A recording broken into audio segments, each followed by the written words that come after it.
O Poder Sem Limites, de Anthony Robbins. Parte 3. Liderança. O desafio da excelência. Capítulo 18. Avaliar hierarquias. O julgamento final do sucesso. Um músico deve fazer música. Um artista deve pintar. Um poeta deve escrever, se for para estar em paz consigo mesmo no fim. Abraham Maslow. Todo sistema complexo, seja uma ferramenta industrial, um computador ou um ser humano, tem de ser congruente. Suas partes têm de trabalhar juntas. Cada ação tem de apoiar uma outra ação, se é para trabalhar em nível mais alto. Se as partes de uma máquina tentam ir em direções diferentes ao mesmo tempo, a máquina sai de sincronia e pode acabar quebrando. É assim também com os seres humanos. Podemos aprender a produzir os mais efetivos comportamentos, mas se esses comportamentos não apoiam nossas mais profundas necessidades e desejos, se esses comportamentos infringem outras coisas que são importantes para nós, então temos conflitos interiores e nos falta a congruência necessária para o sucesso em larga escala. Se uma pessoa está conseguindo uma coisa, mas vagamente quer alguma outra, ela não será totalmente feliz e realizada. Ou se uma pessoa alcança uma meta, mas, a fim de fazê-lo, violou sua própria crença sobre o que é certo e errado, então resulta confusão. A fim de realmente mudarmos, avançarmos e prosperarmos, precisamos nos tornar muito conscientes das regras que temos para nós e para os outros, e de como realmente medimos ou julgamos o sucesso e o fracasso. Caso contrário, poderemos ter tudo e ainda não sentirmos nada. Esse é o poder do elemento final crítico, chamado valor. O que são valores? São simplesmente suas próprias crenças pessoais e individuais sobre o que é mais importante para você. Seus valores são seus sistemas de crença sobre certo, errado, bom e mal. Maslow fala sobre artistas, mas a questão é universal. Nossos valores são as coisas que todos nós fundamentalmente precisamos para seguirmos em frente. Se não os temos, não nos sentiremos completos e realizados. Essa sensação de congruência ou totalidade e unidade vem da compreensão de que estamos satisfazendo nossos valores com nosso comportamento presente. Eles até determinam do que você deve se afastar. Eles governam todo o seu estilo de vida. Eles determinam como você reagirá a qualquer experiência na vida. Eles são muito parecidos com o sistema operacional de um computador. Você pode colocar qualquer programa que queira, mas se o computador vai aceitar o programa, ou se vai usá-lo ou não, só depende de como o sistema operacional foi programado pela fábrica. Valores são como o sistema operacional do julgamento no cérebro humano. O impacto de seus valores é sem fim. No que você veste e o que você dirige, para onde mora, com quem você se casa, se se casar, ou como educa seus filhos, nos motivos que o levaram a escolher o que faz para viver. Eles são a base que define nossas reações a qualquer situação dada na vida. São a chave máxima para compreender e prognosticar seus próprios comportamentos, assim como os comportamentos dos outros, a chave mestra que libera a magia interior. Mas de onde vêm eles? Esses poderosos ensinamentos sobre o certo e o errado, bom ou mal, o que fazer e o que não fazer. Uma vez que os valores são específicos, altamente emocionais, crenças associadas, eles vêm de algumas das mesmas origens que discutimos antes no capítulo sobre crenças. Seu ambiente desempenha um papel começando quando você era um bebê. Seu pai e sua mãe, especialmente em famílias tradicionais, desempenharam o papel principal ao programarem a maioria de seus valores originais. Constantemente, eles expressaram seus valores dizendo-lhe o que queriam ou o que não queriam que você fizesse, dissesse e acreditasse. Se você aceitava seus valores, era recompensado. Você era um bom menino ou menina. Se você os rejeitava, ficava em apuros. Aí você era um mau menino ou uma menina má. Em algumas famílias, se você continuava a rejeitar os valores de seus pais, era punido por isso. De fato, a maioria de nossos valores tem sido programada através dessa técnica de recompensa e punição. Quando você ficou mais velho, os grupos de companheiros foram outra fonte de valores. Quando se encontrou com outros garotos na rua pela primeira vez, eles podiam ter valores diferentes dos seus. Misturou os seus valores com os deles, ou pode ter alterado os seus, porque se não o fizesse, eles poderiam bater em você, ou pior ainda, não brincar com você. Através da sua vida, você foi constantemente criando novos valores, ou misturando ou instalando os seus próprios nos outros. Também pela tua vida fora, você deve ter tido heróis, ou talvez anti-heróis. E por admirar seus feitos, você tenta igualar-se a quem pensa que eles são. Muitos garotos começaram com drogas porque seus ídolos, cuja música eles amavam, pareciam valorizar as drogas. Felizmente, hoje, muitos desses ídolos, compreendendo suas responsabilidades e oportunidades como figuras públicas para moldar os valores de um grande número de pessoas, estão deixando claro que não usam ou apoiam o uso de drogas. Muitos artistas estão deixando claro que são por uma mudança positiva no mundo. Isso é moldar os valores de uma porção de pessoas. Compreendendo o poder da mídia para levantar dinheiro, para alimentar pessoas famintas, Bob Geldof, das famosas Live Aid e Band Aid, liberou os valores de outros artistas poderosos. Através de seus esforços conjuntos e exemplo, ajudaram a fortalecer o valor de dar e de se compadecer dos outros. Muitas pessoas que não tinham esse valor como de grande importância em suas vidas, mudaram seus comportamentos quando viram seus ídolos. Bruce Springsteen, Michael Jackson, Kenny Rogers, Bob Dylan, Stevie Wonder, Diana Ross, Lionel Richie e outros, dizendo-lhes direta e diariamente, através de suas músicas e vídeos, que estão morrendo pessoas pelo mundo e que temos que fazer alguma coisa a respeito. No próximo capítulo, olharemos mais de perto a criação de tendências. Por ora, compreenda o poder que a mídia tem para dirigir e criar valores e comportamentos. A formação de valores não termina com heróis. Também acontece no trabalho, onde vigora o mesmo sistema de punição e recompensa. Para trabalhar para alguém e subir na empresa, você adota alguns de seus valores. Se você não compartilha os valores de seu chefe, as promoções poderão ser impossíveis. E para começar, se você não compartilha com os valores da companhia, será insuportável. Os professores em nosso sistema escolar estão sempre expressando os seus valores. E muitas vezes, inconscientemente, usam o mesmo sistema de punição e recompensa para assegurar sua adoção. Nossos valores também mudam, quando mudamos as metas ou a imagem própria. Se você estabeleceu a meta de ser o número 1 de uma empresa, quando atingi-la, estará ganhando mais dinheiro e esperando coisas diferentes dos outros. Seus valores de como vai ter de trabalhar daqui para frente também mudam.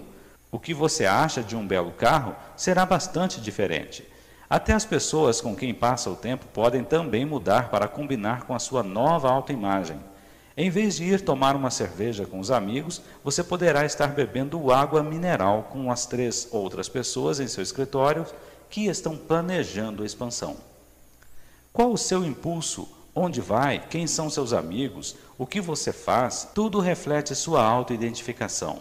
Eles podem envolver o que um psicólogo industrial, Dr. Robert McRae, chamou de símbolos do ego invertido, que também demonstram valores. Por exemplo, o fato de alguém dirigir o carro barato não significa que ele não se tenha em alta consideração, ou que o preço da gasolina é um valor importante para ele. Porém, ele pode querer mostrar que está acima da tendência comum da humanidade ao adotar símbolos incongruentes. Um cientista ou empresário altamente educados que tenham um salário bastante substancial podem querer provar para si mesmos e para os outros como são diferentes ao dirigirem um carro barato e super econômico. O multimilionário que mora numa cabana pode valorizar a perda de espaço ou pode querer demonstrar seus únicos valores para si e para os outros. Portanto, acho que você pode ver como é importante descobrirmos quais são os nossos valores. O desafio para a maioria das pessoas é que muitos desses valores são inconscientes. Muitas vezes as pessoas não sabem por que fazem certas coisas, elas só sentem que têm de fazê-las. As pessoas sentem-se muito pouco à vontade e desconfiadas em relação a indivíduos que têm valores diferentes dos seus. Muitos dos conflitos que as pessoas têm na vida resultam de valores conflitantes. Assim como isso é verdade numa escala local, também o é em escala internacional. Quase toda guerra é uma guerra sobre valores. Veja o Oriente Médio, Coreia, Vietnã e outros. E o que acontece quando um país conquista o outro? Os conquistadores começam a converter a cultura local para seus próprios valores. Não são só os países diferentes que têm valores diferentes, pessoas diferentes que têm valores diferentes. Cada indivíduo pensa que alguns valores são mais importantes do que os outros. Quase todos nós temos uma meta final, coisas que são para nós importantes acima de qualquer outra coisa. Para algumas pessoas isso é honestidade, para outras é amizade. Algumas pessoas podem mentir para proteger um amigo, mesmo que a honestidade seja importante para ela. Como podem elas fazer isso? Porque a amizade está mais alto na sua escala de importância, que é a hierarquia de valores, do que a honestidade nesse contexto. Você pode colocar num alto valor pessoal no sucesso de sua firma, mas também em ter uma vida em família. Assim surgem os conflitos. Você prometeu estar com sua família certa noite e então surge uma reunião de negócios. O que você escolherá para fazer depende do que colocar como seu valor mais alto naquela hora. Assim, em vez de dizer que é ruim gastar o tempo com negócios e não com sua família, ou vice-versa, descubra quais são seus valores verdadeiros. Então, pela primeira vez em sua vida, você compreenderá por que faz certas coisas ou por que outras pessoas fazem o que fazem. Os valores são um dos mais importantes instrumentos para descobrir como uma pessoa trabalha. Para lidar efetivamente com pessoas, precisamos saber o que é mais importante para elas, especificamente qual é a sua hierarquia de valores. Uma pessoa pode ter grande dificuldade em compreender motivações ou comportamentos básicos de outras pessoas, a menos que compreenda a importância relativa dos valores. Uma vez que compreenda, pode virtualmente antecipar como irão reagir a algum conjunto específico de circunstâncias. Uma vez que saiba a sua própria hierarquia de valores, você pode ficar fortalecido para resolver qualquer relacionamento ou representação interior que seja conflitante para você. Não existe sucesso real, exceto em manter-se com seus valores básicos. Algumas vezes é uma questão de aprender como conciliar entre valores existentes que estão em conflito. Se uma pessoa está tendo problemas num trabalho altamente remunerado e um de seus principais valores é que dinheiro é nocivo, não é suficiente concentrar-se no trabalho. O problema está no nível mais alto de valores conflitantes. Se uma pessoa não pode concentrar-se no trabalho porque seu valor mais alto é a família e ela está passando o tempo todo no serviço, você tem de recorrer ao conflito interior e ao sentimento de incongruência que ele produz. Reestruturar e encontrar a intenção é o remédio.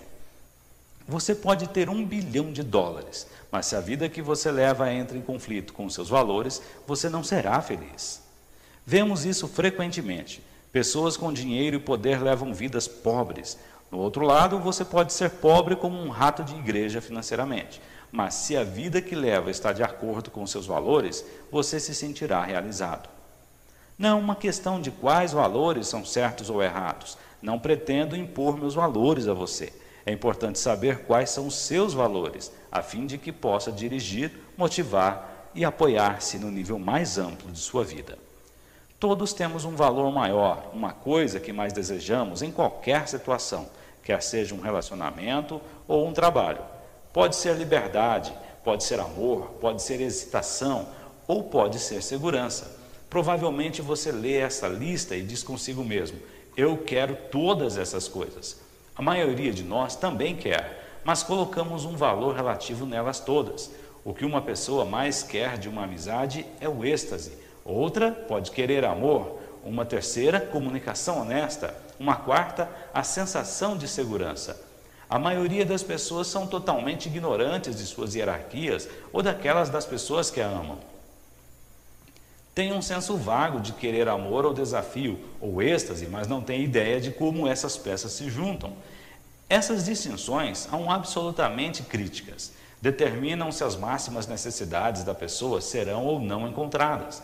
Você não pode satisfazer as necessidades de alguém se não souber quais são elas. Você não pode ajudar alguém a fazer o mesmo por você e não poder lidar com seus próprios valores conflitantes, até compreender as hierarquias nas quais elas estão interagindo.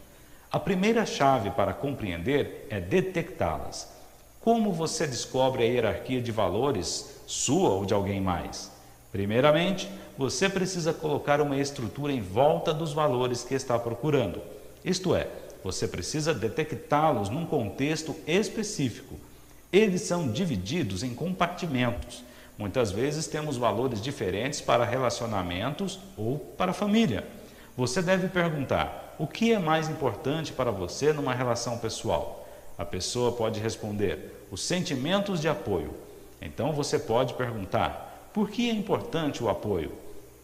E ela pode responder: mostrar que alguém me ama. Então você pode perguntar: o que é tão importante quanto alguém amar você? E ela responde: isto cria sentimentos de alegria em mim. Continuando a perguntar mais e mais o que é importante, você começa a desenvolver uma lista de valores. Então, para ter uma compreensão clara da hierarquia de valores de alguém, tudo o que você precisa fazer é pegar esta lista de palavras e compará-las. Pergunte: o que é mais importante para você? Ser apoiada ou sentir alegria? Se a resposta é sentir alegria, então é óbvio que a alegria está mais alta na hierarquia de valores. A seguir, você pode perguntar: o que é mais importante para você, sentir alegria ou sentir-se amada? Se a resposta é sentir alegria, então desses três valores, a alegria é o número 1. Pergunte então: o que é mais importante para você, sentir-se amada ou sentir apoiada? A pessoa pode olhar zombeteiramente e responder: bem, ambas são importantes. Então você replica: sim, mas qual é mais importante? Que alguém a ame ou que alguém a apoie? Ela pode dizer: bem, é mais importante para mim que alguém me ame. Agora você sabe o segundo mais alto valor depois da alegria, seria o amor, e o terceiro seria o apoio. Você pode fazer isso com uma lista de qualquer tamanho para compreender o que é mais importante para uma pessoa e o peso relativo dos outros valores. A pessoa, nesse exemplo, pode sentir-se bastante forte quanto a um relacionamento, mesmo que não se sinta apoiada por ele. Outra pessoa, no entanto, pode colocar o apoio acima do amor, e você poderá se surpreender ao descobrir quantas pessoas o fazem. Essa pessoa não acreditará que alguém a ama a menos que a apoie, e não será suficiente sentir-se amada se não se sentir apoiada. As pessoas têm certos valores que, quando violados, fazem com que deixem um relacionamento. Por exemplo, se apoio for o número 1 na lista de valores de uma pessoa, mas ela não se sente apoiada, poderá terminar o relacionamento. Já alguém que classifica apoio como terceiro, quarto ou quinto e amor em primeiro, não deixará o relacionamento, não importa o que aconteça enquanto se sentir amada. Estou certo de que você pode apresentar várias coisas que lhe são importantes num relacionamento íntimo. Fiz uma lista de algumas coisas importantes. Veja a seguir: amor, êxtase, comunicação, respeito, alegria, crescimento, apoio, desafio, criatividade, beleza, atração, unidade espiritual, liberdade, honestidade. Esses não são em absoluto todos os valores importantes que existem. Para você talvez haja outros mais importantes do que os relacionados aqui. Se você tem algum outro, escreva nesta página sem hesitar. Faça isso agora.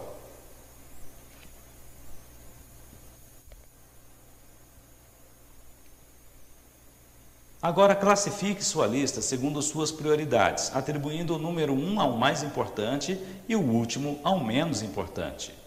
Se você achou difícil, se não formar uma hierarquia sistematicamente, arrumá-la pode tornar-se um tanto cansativo e confuso, conforme a lista aumenta.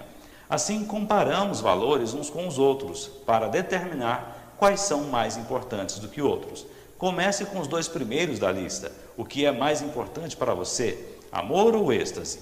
Se a resposta for amor, ele é mais importante do que comunicação?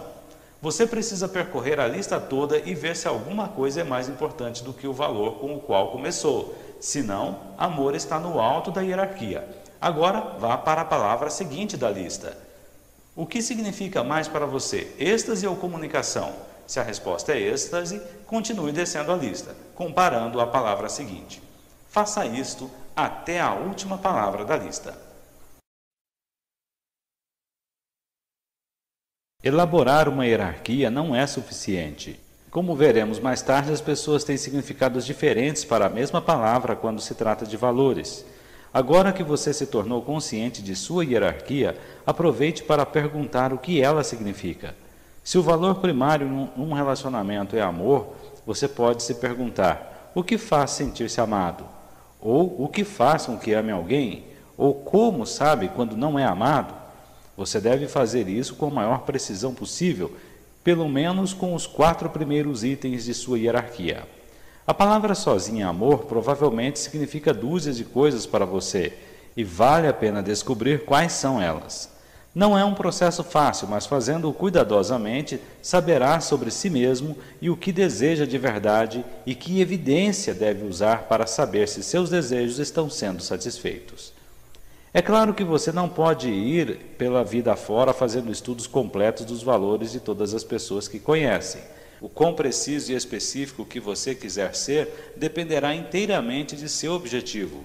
Se for para ter um relacionamento que durará para sempre com sua esposa ou filho, você quererá saber tudo o que for possível sobre como funciona o cérebro dessas pessoas. Se você for um treinador tentando motivar um jogador ou um homem de negócios tentando avaliar um possível cliente, você ainda quereria conhecer os valores da pessoa, mas não com tanta profundidade. Você só está procurando vantagens grandes. Lembre-se, em qualquer relacionamento, seja intenso como entre pai e filho, ou casual, como 2 vendedores que compartilham o mesmo telefone. Você tem um contrato, quer tenha sido verbalizado ou não. Ambos esperam certas coisas um com o outro. Ambos julgam as ações e palavras do outro, pelo menos inconscientemente, por seus valores. Você pode muito bem ficar sabendo quais são esses valores e criar acordo, a fim de que saiba com antecedência como seus comportamentos afetarão a ambos e quais são suas verdadeiras necessidades. Você pode detectar esses valores dominantes em conversa casual. Uma técnica simples, mas valiosa, é ouvir com atenção as palavras que as pessoas usam. As pessoas tendem a usar com frequência palavras-chave que demonstram quais são seus valores no alto de suas hierarquias. 2 pessoas podem compartilhar juntas uma experiência de êxtase. Uma pode delirar com ela, dizendo como deixou sua criatividade ativa. A outra pode só ter ficado entusiasmada e poderá dizer como eram intensas as sensações compartilhadas. É provável que elas lhe deram pistas fortes sobre seus valores mais altos e sobre o que você deve entender se quiser motivá-las ou excitá-las. Detecções de valores são importantes tanto em negócios como na vida pessoal. Há um valor maior que todos procuram no trabalho. Fará uma pessoa entrar num serviço e, se não a satisfizer, ou se for violado esse valor, fará com que ela deixe o trabalho. Para algumas pessoas pode ser dinheiro. Se você as paga bem, você as manterá. Para muitos outros, todavia, é alguma coisa a mais. Pode ser criatividade, ou desafio, ou um senso de família. É crucial para o gerente saber o valor mais alto na hierarquia de valores de seus empregados. Para descobrir a primeira coisa, a pergunta é: o que faz com que você entre numa organização? Digamos que o empregado responda: um ambiente criativo. Você desenvolve uma lista sobre o que é importante perguntando: o que mais o faria entrar? Então você quereria saber mesmo que todos os valores mais altos existam, o que o faria deixar o trabalho. Suponha que a resposta seja falta de confiança. Poderia continuar daí perguntando: mesmo que haja falta de confiança, o que faria você ficar no emprego? Algumas pessoas poderiam dizer que nunca ficariam numa organização com falta de confiança. Se dizem isso, esse é o maior valor para elas. A coisa que devem ter para permanecer no emprego. Alguém mais pode dizer que ficaria mesmo que não houvesse confiança, se houvesse chance de subir na organização. Continue perguntando e questionando até descobrir as coisas que a pessoa tem de ter para permanecer-se feliz, e então saberá com antecedência o que a faria sair. As palavras que as pessoas usam como superâncoras têm fortes associações emocionais. Para ser até mais efetivo, seja claro: como você saberia quando tem aquilo e como você saberia quando não tem aquilo. Também é essencialmente importante notar o procedimento evidente de uma pessoa para determinar como seu conceito de confiança difere do dela. Ela pode acreditar que só há confiança se não for questionada em suas decisões. Ela pode acreditar que há falta de confiança se a responsabilidade de seu trabalho é mudada sem uma explicação clara para ela. É inestimável para um gerente compreender esses valores e ser capaz de saber com antecedência quando estiver lidando com pessoas em qualquer situação dada. Há alguns gerentes que acreditam estarem sendo bons motivadores se forem bons em seus próprios termos. Eles pensam: eu pago um bom salário a esse sujeito, logo espero isso e isso em troca. Bem, de uma certa forma isso é verdade, mas várias pessoas valorizam as coisas diferentemente. Para algumas, a coisa mais importante é trabalhar com pessoas de quem gostamos. Quando essas pessoas começam a sair, o emprego perde seu brilho. Alguns valorizam um senso de criatividade e excitação. Alguns valorizam outras coisas. Se você quiser gerenciar bem, precisa saber os valores supremos de um empregado e como satisfazê-los. Se você não os proporcionar, o perderá, ou pelo menos nunca o terá trabalhando no auge de seu desempenho e gostando de seu trabalho. Isso tudo exige muito tempo e sensibilidade. Claro que sim, mas se você valorizar as pessoas com quem trabalha, vale a pena, por você e por elas. Lembre-se de que os valores têm enorme poder emocional. Se você se afasta de seus valores e assume que está agindo certo no seu ponto de vista, provavelmente passará muito tempo sentindo-se amargo e traído. Se você puder resolver a diferença de valores, provavelmente terá associados, amigos e membros da família mais felizes. E você também será mais feliz. Não é essencial na vida ter os mesmos valores de outra pessoa, mas é essencial ser capaz de alinhar-se com outras pessoas para entender quais são seus valores e para apoiá-los e trabalhar com eles. Os valores são os instrumentos de motivação mais poderosos que temos. Se quiser mudar um mau hábito, a mudança pode ser feita muito rapidamente se você vincular o sucesso da manutenção dessa mudança a altos valores. Sei de uma mulher que colocou um valor extremamente alto no orgulho e no respeito. Assim, o que fez escrever um bilhete para 5 pessoas que ela mais respeitava no mundo, dizendo que nunca mais fumaria, que tinha mais respeito pelo seu próprio corpo e pelos dos outros, e não permitiria que isso acontecesse outra vez. Após ter enviado as cartas, deixou de fumar. Houve muitas ocasiões, quando, disse ela, teria dado qualquer coisa por um cigarro, mas seu orgulho nunca deixou voltar atrás. Era um valor mais importante do que a sensação de tirar baforadas de um cigarro. Hoje é ela uma saudável não fumante. Valores usados corretamente têm um grande poder para mudar nosso comportamento. Deixe-me compartilhar com vocês uma experiência recente que tive. Estava trabalhando com um time de futebol da faculdade que tinha 3 zagueiros. Todos tinham valores muito diferentes. Detectei seus valores simplesmente perguntando a cada um por que era importante jogar futebol. O que isso dava a ele? Um disse que futebol era a maneira de fazer sua família ficar orgulhosa e glorificar a Deus e a Jesus Cristo, nosso Salvador.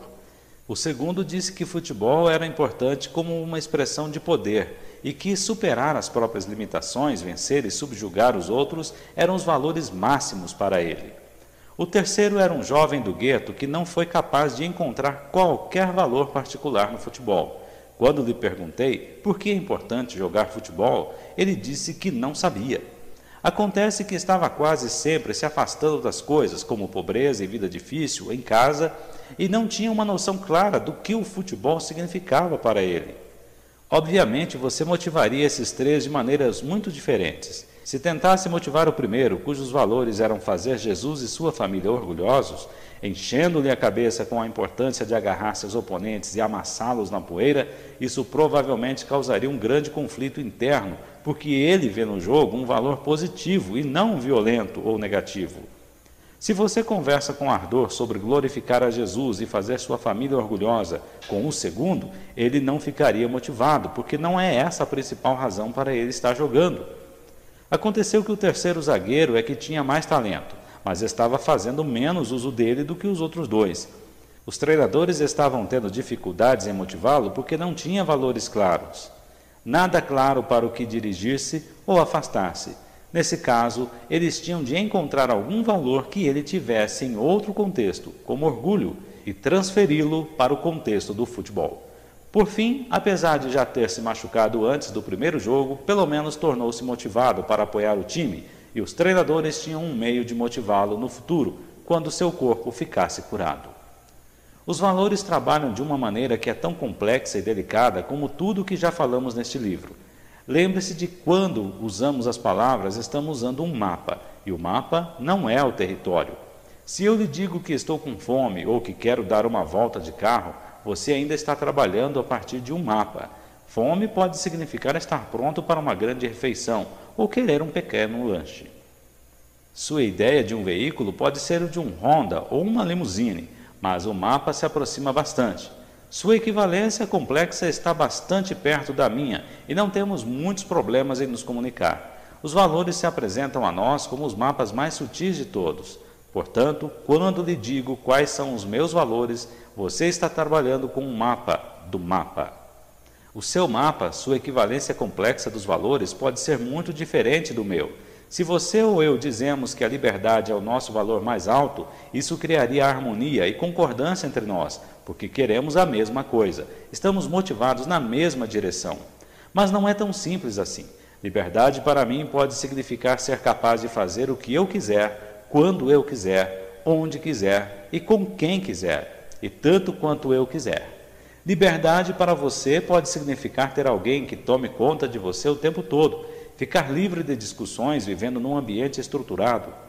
Liberdade para outra pessoa ainda pode ser um planejamento político, a disciplina necessária para manter um determinado sistema político.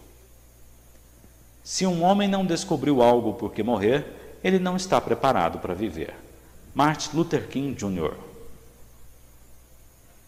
Por terem os valores tanta prioridade, eles carregam uma incrível carga emocional. Não há maneira mais fácil de ligar pessoas do que alinhá-las através de seus valores mais altos. É por isso que uma força leal lutando pelo seu país quase sempre subjugará um grupo de mercenários. Não há maneira mais traumática de separar pessoas do que criar comportamentos que ponham seus valores mais altos em conflito. As coisas que valem mais para nós, seja um sentimento de patriotismo ou amor pela família, são todas reflexos dos nossos valores.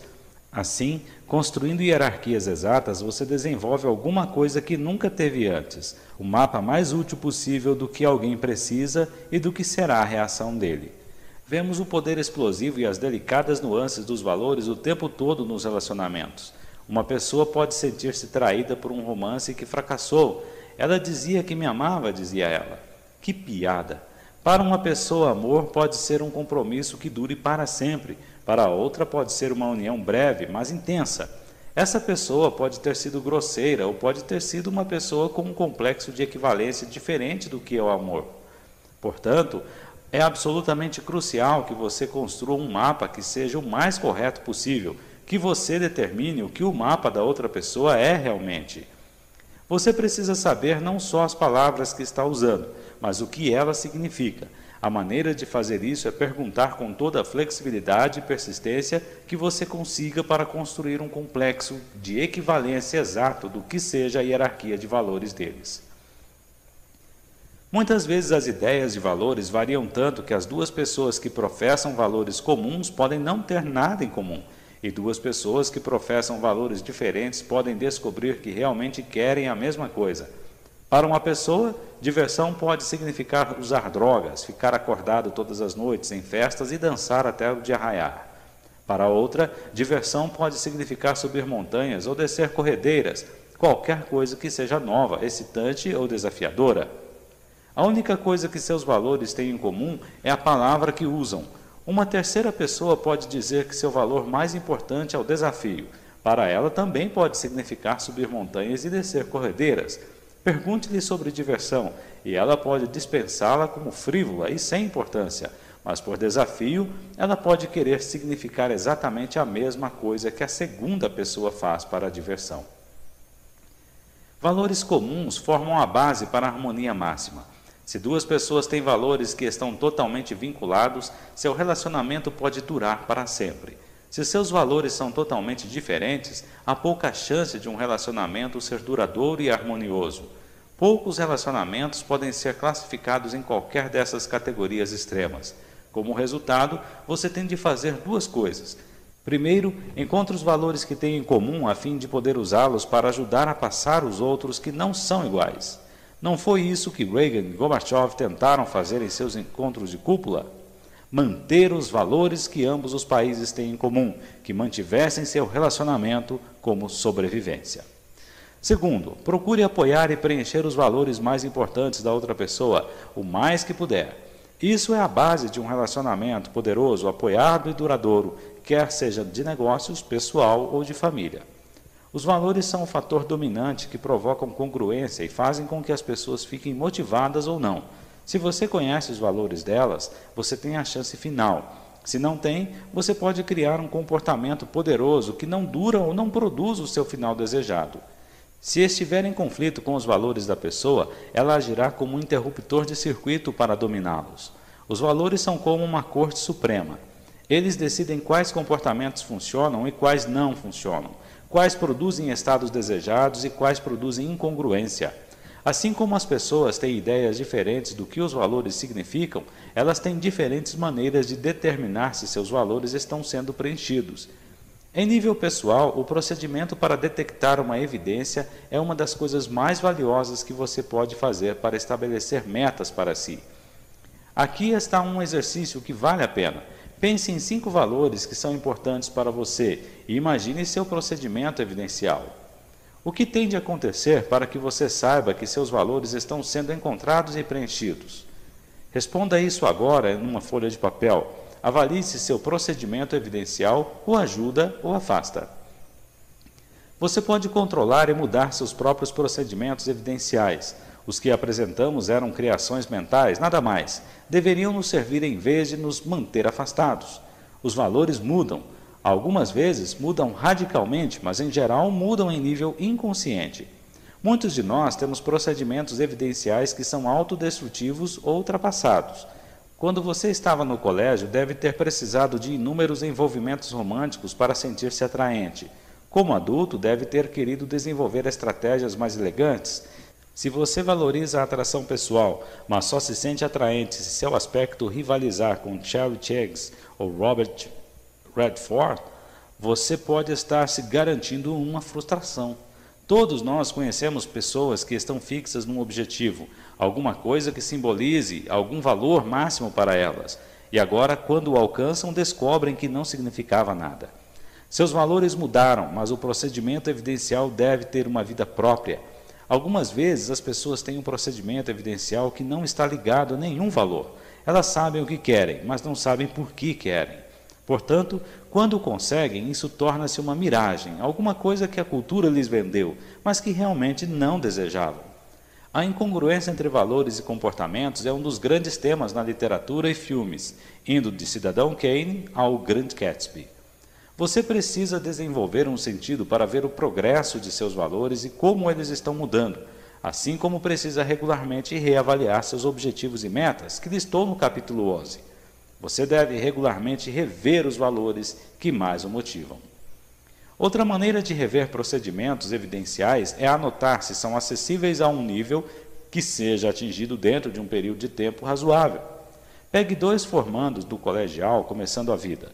Para um garoto, o sucesso pode significar uma família estável, um emprego que pague $40 mil por ano, uma casa de $100 mil e ser fisicamente apresentável.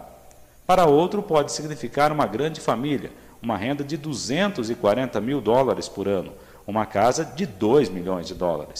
O corpo de um triatleta, muitos amigos, um time profissional de futebol e um Rolls Royce com um motorista. Ter metas grandiosas é ótimo, se elas trabalham por você. Certamente eu criei grandes metas para mim e, como resultado de criar aquelas representações interiores, fui capaz de criar os comportamentos que as apoiaram. Mas assim como as metas e os valores mudam, os procedimentos evidenciais também mudam. As pessoas são mais felizes se também encontraram metas intermediárias para dirigirem seus esforços. Essas proporcionam o feedback de que está sendo bem-sucedido, de que pode realizar seus sonhos. Algumas pessoas podem ser totalmente motivadas pela meta de um corpo de triatleta, uma casa de $2 milhões, um time de futebol e um Rolls Royce. Outras podem primeiro ver sucesso em disputar honrosamente uma corrida de 10 quilômetros, ou mudar seus hábitos alimentares, ou ter uma linda casa de apenas $100 mil. Após criar esses objetivos, eles podem estabelecer outros novos. Ainda podem querer alcançar visões mais opulentas, mas podem conseguir mais satisfação realizando a meta antiga. Outro aspecto dos procedimentos evidenciais é a especificação. Se colocar um valor num romance, você pode dizer que seu procedimento evidencial é ter um bom relacionamento com uma mulher atraente e adorável. Esse é um objetivo razoável que merece ser atentado. Você até pode ter uma boa imagem da aparência e traços da personalidade que mais queira. Isso também é ótimo. Outra pessoa pode ter como procedimento evidencial um romance tempestuoso com uma coelhinha loira de olhos azuis da Playboy, com um busto de 105 centímetros e um apartamento na 5ª Avenida em Manhattan. E, claro, uma renda de 6 dígitos. Não há nada errado em ter-se um alvo assim, mas há um grande potencial de frustração se você ligar seus valores a uma imagem que seja muito específica. Você está excluindo 99% das pessoas, coisas ou experiências que poderiam satisfazê-lo. Isso não significa que não possa criar tais resultados na vida. Você pode. No entanto, com mais flexibilidade em seu procedimento evidencial, poderá facilmente realizar seus verdadeiros desejos ou valores. Há uma linha comum aqui, a importância da flexibilidade. Lembre-se de que em qualquer contexto, o sistema com maior flexibilidade, com mais escolhas, será o mais efetivo. É absolutamente essencial lembrar que os valores têm prioridade para nós, mas representamos suas prioridades pelos procedimentos evidenciais que adotamos. Você pode escolher um mapa do mundo que seja tão limitado que se torna quase uma garantia de frustração. Muitos de nós fazemos isso. Dizemos que o sucesso é precisamente isso e um bom relacionamento é precisamente outra coisa, mas tirar toda a flexibilidade do sistema é uma das maneiras mais certas de garantir frustração.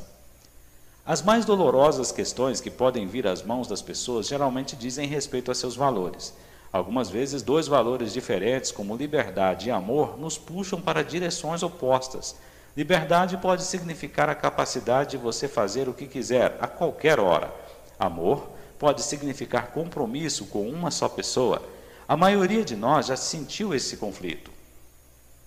Quando acontece, não é agradável. No entanto, é da maior importância saber quais são nossos valores mais altos, a fim de escolhermos comportamentos que os apoiem. Se não o fizermos, mais tarde pagaremos o preço emocional por não termos apoiado o que acreditávamos que fosse o mais importante em nossas vidas. Os comportamentos ligados aos valores mais altos da hierarquia substituirão os comportamentos ligados aos valores classificados como mais baixos. Não há nada tão desanimador como ter valores fortes a puxarem você para direções opostas. Isso cria um tremendo sentido de incongruência. Se a incongruência permanecer bastante tempo, poderá destruir um relacionamento. Você pode agir como um deles, por exemplo, exercer sua liberdade de uma forma que destrói o outro. Você pode tentar adaptar-se, isto é, reprimir seus anseios de liberdade de tal forma que você se torna frustrado e destrutivo no relacionamento. Ou, desde que poucos de nós realmente confrontamos e compreendamos nossos valores, podemos só experimentar um sentimento geral de frustração e mal-estar. Logo, começaremos a filtrar todas as nossas experiências de vida através dessas emoções negativas, até se tornarem parte de nós. Sentimentos de insatisfação que poderemos tentar aliviar comendo muito, fumando e bebendo. Se você não compreende como os valores trabalham, é difícil aproximar-se de qualquer espécie de compromisso elegante. Mas se você compreende, não tem necessidade de enfraquecer o relacionamento ou seu senso de liberdade. Você pode mudar o procedimento evidencial. Quando você era um rapaz do colegial ou uma garota do colegial, liberdade talvez significasse tentar imitar a vida sexual de Warren Buffett. Mas talvez um relacionamento amoroso proporcione o conforto, os recursos e a alegria que incorporam mais liberdade real do que a capacidade de correr para a cama com qualquer pessoa que você encontre num bar. Esse é essencialmente o processo de reestruturar uma experiência, de forma a criar congruência. Às vezes a incongruência não vem dos valores em si, mas dos procedimentos evidenciais para os valores diferentes. Sucesso e espiritualidade não têm de produzir incongruência. Você pode ser um grande sucesso e ainda ter uma vida espiritual rica, mas se o seu procedimento evidencial para o sucesso é ter uma imensa mansão, e o seu procedimento evidencial para a espiritualidade é viver uma vida simples e austera, você terá de redefinir seu procedimento evidencial ou reestruturar sua percepção. De outra forma, você poderia estar se condenando a uma vida de conflitos interiores. Poderia ser útil lembrar o sistema de crenças que W. Mitchell usou para apoiar-se a fim de ter uma vida rica e feliz, apesar do que poderiam ter sido circunstâncias limitadoras. Não há nenhuma relação entre dois fatores. Isto é, para ele, estar paralítico não significa que não possa ser feliz. Ter muito dinheiro não significa que não seja espiritual, e viver uma vida austera necessariamente não significa que você seja espiritual.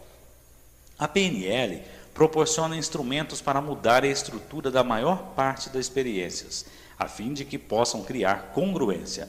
Uma vez trabalhei com um homem que tinha um problema bastante comum. Ele tinha um relacionamento amoroso com uma mulher, mas também tinha em alto valor ser sexualmente atraente e se relacionar com outras mulheres. Quando detectava sinais sexuais em uma mulher atraente, começava a sentir-se culpado, devido ao valor que dava ao seu relacionamento. Quando encontrava uma mulher atraente, sua sintaxe para a atração trabalhava dessa maneira. Ele viria uma tal mulher e diria alguma coisa para si. Essa mulher é deslumbrante e ela me quer. Isso levaria a um sentimento ou desejo de continuar. E algumas vezes o desejo torna-se realidade e ele agiria. Mas o desejo e a aventura romântica que se seguissem resultariam em conflitos severos com a sua necessidade de um relacionamento forte com uma só pessoa, que para ele era o profundo desejo. Ensinei-lhe a acrescentar uma nova peça à sua estratégia. Instalei de forma que depois que visse uma mulher e dissesse para si, essa é uma bela mulher e ela me quer, acrescentasse outra frase auditiva, interior, eu amo a mulher com quem estou. Então fazia-o ver a mulher com a qual estava envolvido sorrindo para ele e olhando-o de uma maneira totalmente amorosa. Isso criava para ele uma nova sensação sinestésica interior, que fazia com que ele se sentisse amando a mulher com quem vivia. Fiz com que ele instalasse a estratégia por repetição. Fazia-o simplesmente ver uma mulher por quem tinha sido atraído e dizer para si, esta é uma bela mulher e ela me quer. Imediatamente dizer a nova sensação auditiva interior, eu amo a mulher com quem vivo, num tom de voz amoroso, e então imaginar sua companheira sorrindo para ele de maneira amorosa. Fiz com que repetisse muitas e muitas vezes até que estivesse instalado com o sistema switch, de forma que cada vez que uma mulher atraente lhe aparecesse, imediatamente faria com que ele percorresse o novo padrão. Essa estratégia permitiu-lhe ter tudo. Sua antiga estratégia o empurrava para duas direções ao mesmo tempo, provocando grandes desgastes no relacionamento. Só reprimir o impulso de se sentir-se atraente teria feito com que se sentisse frustrado e conflitado. A nova estratégia permitiu que conseguisse as sensações positivas de atração que precisava, enquanto afastava o conflito que estava enfraquecendo o seu relacionamento. Agora, quanto mais mulheres atraentes ele vê, mais ele sente que ama a mulher com quem vive. A maneira suprema de usar valores é integrá-los com metaprogramas, a fim de nos motivar e nos entendermos uns aos outros. Os valores são os filtros finais. Metaprogramas são os padrões de operações que guiam a maioria de nossas percepções e assim de nossos comportamentos. Se souber como usar os dois juntos, você pode desenvolver os mais exatos padrões de operações que guiam a maioria de nossas percepções e, depois, de nossos comportamentos. Se souber como usar os dois juntos, poderá desenvolver os mais exatos padrões de motivação. Uma vez trabalhei com um jovem tão irresponsável que deixava seus pais loucos. Seu problema era que vivia completamente o momento, sem nenhuma consideração pelas consequências. Se surgissem oportunidades que o mantivessem fora a noite toda, não queria dizer com isso que fosse irresponsável. Mas ele reagia às coisas que estivessem diretamente em sua frente, às coisas para as quais se dirigia, mais do que reagia às consequências de suas ações, coisas das quais devia se afastar. Quando encontrei esse jovem e conversei com ele, detectei seus metaprogramas. Aprendi que se movia em direção às coisas e agia pela necessidade. Comecei então a detectar seus valores. Ficou claro que seus 3 valores mais altos eram segurança, felicidade e confiança. Essas eram as coisas principais que precisava na vida. Portanto, estabeleci harmonia, igualando-o e espelhando-o. Então, de uma maneira totalmente congruente, comecei a explicar como seus comportamentos estavam enfraquecendo todas as coisas nas quais ele colocava o maior valor. Ele tinha acabado de voltar depois de uma ausência de 2 dias inteiros, sem permissão ou comunicação a seus pais, que estavam desesperados e transtornados. Disse-lhe que eles estavam perdendo toda a paciência e que seu comportamento iria abalar toda a segurança, felicidade e confiança que a família lhe proporcionava. Se ele continuasse a agir assim, iria viver num lugar sem segurança, sem felicidade e sem confiança. Poderia ser a cadeia, poderia ser um reformatório, mas se ele não fosse suficientemente responsável para viver em casa, seus pais teriam de mandá-lo para algum lugar. Assim, dele alguma coisa do que se afastar, alguma coisa que era a antítese de seus valores. A maioria das pessoas, mesmo que se mova normalmente para a frente, evitará perder um valor-chave. A seguir, dele a alternativa otimista, alguma coisa para a qual se dirigir. Dele tarefas específicas que serviriam como um procedimento evidencial, que seus pais usariam para determinar a sua capacidade de continuar e apoiar os valores de segurança, felicidade e confiança que eram tão importantes para ele. Ele teria de estar em casa todas as noites, às 10 horas, teria de arranjar um emprego em 7 dias, teria de fazer seus deveres domésticos todos os dias. Disse-lhe que reveríamos seus progressos dentro de 60 dias, e se ele mantivesse seus acordos, o nível de confiança de seus pais se elevaria, e assim também o apoio deles para a sua felicidade pessoal e segurança. Deixei bem claro que essas coisas eram necessidades para as quais ele devia se dirigir agora. Se quebrasse seu acordo uma vez, seria visto como uma experiência de aprendizado. Se quebrasse seu acordo 2 vezes, seria repreendido. Se quebrasse seu acordo uma 3ª vez, iria embora. O que fiz foi dar-lhe coisas para as quais se dirigir na hora, a fim de manter e aumentar o aproveitamento das coisas que valorizava. Antes, ele não tinha as coisas certas para as quais se dirigir, que apoiassem seu relacionamento com os pais. Também deixei claro que essas mudanças eram totalmente necessárias e lhe davam um procedimento evidencial muito específico para seguir. A última vez que ouvi falar dele, ainda estava se comportando como um rapaz modelo. Juntos, seus valores e metaprogramas lhe proporcionaram os instrumentos motivadores fundamentais.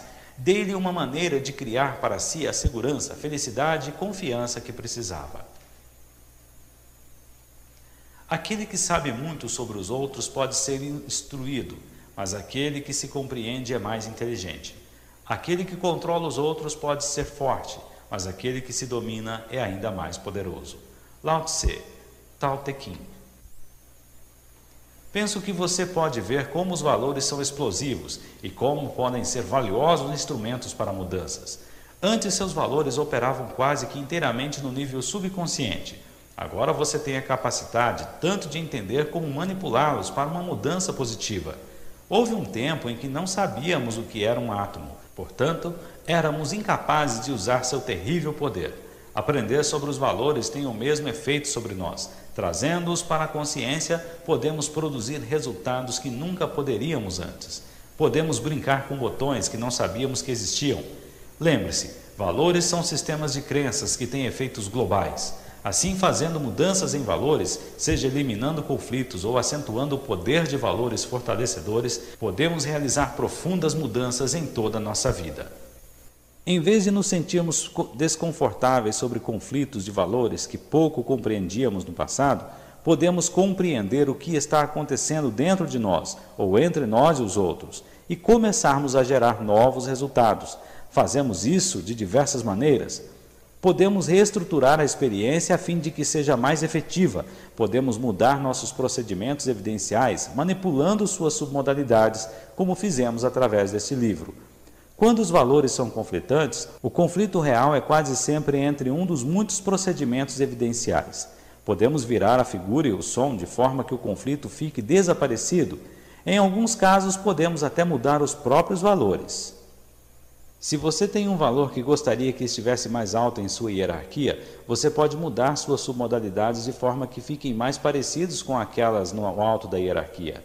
Na maioria dos casos é muito mais fácil e mais efetivo lidar com submodalidades, mas acho que você pode ver como são poderosas essas técnicas. Dessa maneira, você pode mudar o nível de importância dos valores, mudando a maneira como os representa em seu cérebro. Por exemplo, eu estava cuidando de um homem cujo valor número 1 era utilidade. Amor era o número 9 na sua escala. Como você pode imaginar, com essa espécie de hierarquia de valores, ele fazia muitas coisas que não provocavam grande quantidade de harmonia com outros seres humanos. Descobri que ele representava seu valor número 1, a utilidade, como um enorme quadro, colocado à direita, muito brilhante, com um certo tom associado a ele. Após compará-lo com o que ele representava como sendo um valor mais baixo, amor, um quadro muito menor em preto e branco, numa posição diferente, mais baixo, mais escuro, menor e desfocado, tudo o que eu precisava fazer era tornar as submodalidades do valor classificado mais baixo exatamente iguais àquelas do valor classificado mais alto e fazer as submodalidades do valor classificado mais alto iguais àquelas do valor classificado mais baixo, e então criar um padrão switch para mantê-las assim. Fazendo isso, mudamos a maneira como se sentia sobre seus valores, mudamos sua hierarquia. O amor tornou-se seu valor número 1. Isso alterou radicalmente a maneira como percebia o mundo, o que era mais importante para ele e assim as espécies de ações que criou sobre uma base consistente. Mudar a hierarquia de valores de alguém pode ter implicações imensas, que podem não aparecer imediatamente. Geralmente, é melhor começar descobrindo o procedimento evidencial da pessoa e mudar suas percepções sobre se estava alcançando seus valores, mudando sua escala de importância. Acredito que possa ver como isso poderia ser valioso num relacionamento pessoal. Suponhamos que o valor número 1 de uma pessoa seja atração, que o número 2 é a comunicação honesta, o número 3 é a criatividade e o número 4, o respeito. Há duas abordagens para criar um sentimento de satisfação dentro desse mesmo relacionamento. Uma seria fazer respeito ser o valor número 1 e fazer atração ser o valor número 4. Por meio disso, você poderia pegar um indivíduo que não se sente mais atraído por sua companheira e fazer esse sentimento menos importante do que seu respeito por ela.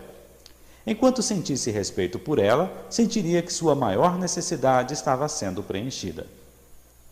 Uma abordagem mais simples e menos radical seria determinar seu procedimento evidencial para achar alguém atraente, o que ele deve ver, ouvir ou sentir. Então, mude essa estratégia de atuação ou faça-o compartilhar com sua companheira o que ele precisa para ter aquele valor preenchido. Muitos de nós temos alguns valores conflitantes. Queremos sair e conseguir grandes resultados no mundo e queremos descansar na praia. Queremos passar bastante tempo com nossas famílias e queremos trabalhar com afinco para sermos um sucesso em nossos empregos. Queremos segurança e queremos excitação. Algum conflito de valores é sempre inevitável. Ele empresta uma certa riqueza e textura à vida. Os problemas surgem quando valores fundamentais nos empurram em direções diferentes. Após ouvir este capítulo, olhe sua hierarquia de valores e procedimentos evidenciais para ver onde estão os conflitos. Vê-los claramente é o primeiro passo para resolvê-los. Valores têm prioridade para sociedades, assim como para indivíduos. A história dos Estados Unidos durante os últimos 20 anos é um triste estudo da importância e variação dos valores. O que foi a revolta dos anos 60, se não um exemplo catastrófico de valores em conflito? Repentinamente, um enorme e influente segmento da sociedade estava professando valores que iam de encontro radicalmente àqueles da sociedade como um todo. Muitos dos mais queridos valores de nossa pátria, patriotismo, família, casamento, trabalho ético, estavam sendo repentinamente questionados. O resultado foi um período de incongruência social e tumultos. Há duas diferenças principais entre hoje e ontem. Uma é que a maioria dos jovens dos anos 60 encontraram maneiras novas e mais positivas para expressar seus valores. Nos anos 60, uma pessoa podia achar que liberdade significava usar drogas e deixar o cabelo crescer. Nos anos 80, a mesma pessoa poderia sentir-se que ter um negócio e estar no controle de sua vida é a maneira mais efetiva de alcançar o mesmo resultado. A outra diferença é que nossos valores mudaram. Quando você olha para a evolução dos valores americanos nos últimos 25 anos, realmente não vê a vitória de um conjunto de valores sobre os outros. Em vez disso, você vê que um conjunto de valores evoluiu. De certa maneira, retrocedemos para alguns valores tradicionais, como patriotismo ou vida familiar. Em outros, adotamos muitos dos valores dos anos 60. Somos mais tolerantes, temos mais valores diferentes sobre os direitos das mulheres e minorias, sobre a natureza do trabalho produtivo e satisfatório. Há uma lição útil para todos nós no que ocorreu. Os valores mudam e as pessoas também mudam. As únicas pessoas que não mudam são aquelas que não respiram.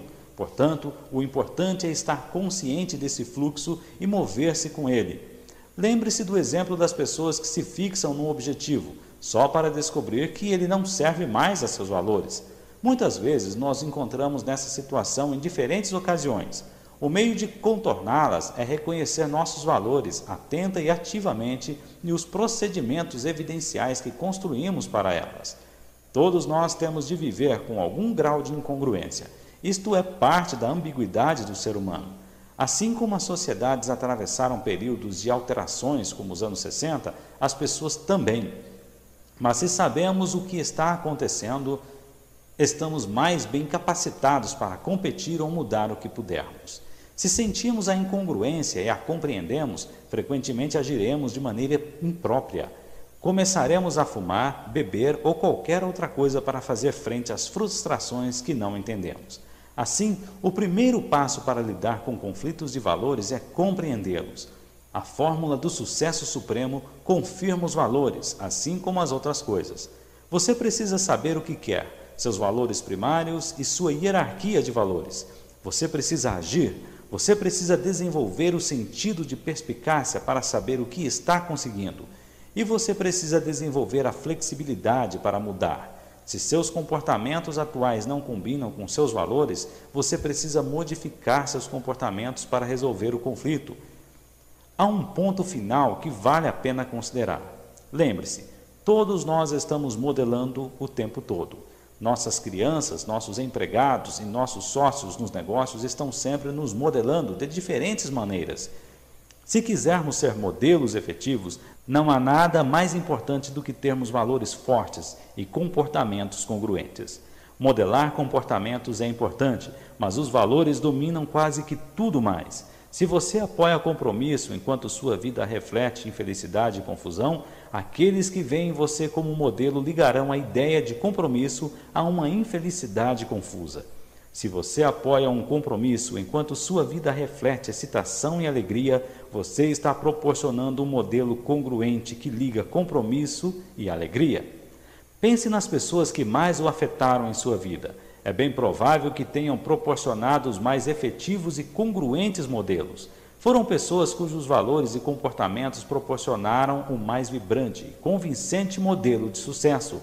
As mais importantes forças motivadoras da história, livros como a Bíblia, são a respeito de nada mais do que valores.